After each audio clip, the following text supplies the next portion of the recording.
যে সৌদি আরব থেকে বাংলাদেশে আসতো বিপুল পরিমাণ রেমিটেন্স, সে দেশ থেকেই আটকে যাচ্ছে রেমিটেন্স প্রবাহ।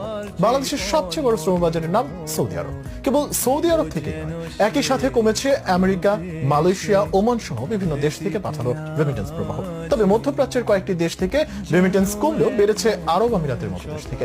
গেল 3 বছরে যেখানে কাজের সন্ধানে সৌদি আরবে গেছে প্রায় 16 লাখেরও বেশি মানুষ, সেখানে রেমিটেন্স না বেড়ে কেন কমছে এমন প্রশ্ন উঠেছে জনমনে। তবে রেমিটেন্স নিয়ে শঙ্কা যেমন আছে তেমনি আছে কিছু জটিলতাও। দেশের রেমিটেন্স প্রবাহ কমার নানা কারণ আর জটিল সব সমীকরণের বিস্তারিত জানাবো আজকের বিশেষ আয়োজনে।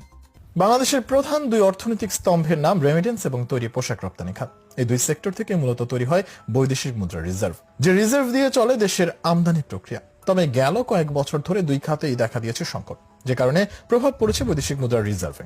ফলে অর্থনৈতিক চাপ বাড়ছে দেশীয় বাজারে। আমদানি ব্যয় মেটাতে যে খরচের যোগান দিতে হবে তা কিছুটা হলেও শিথিল করতে বাধ্য হয়েছে সরকার। আর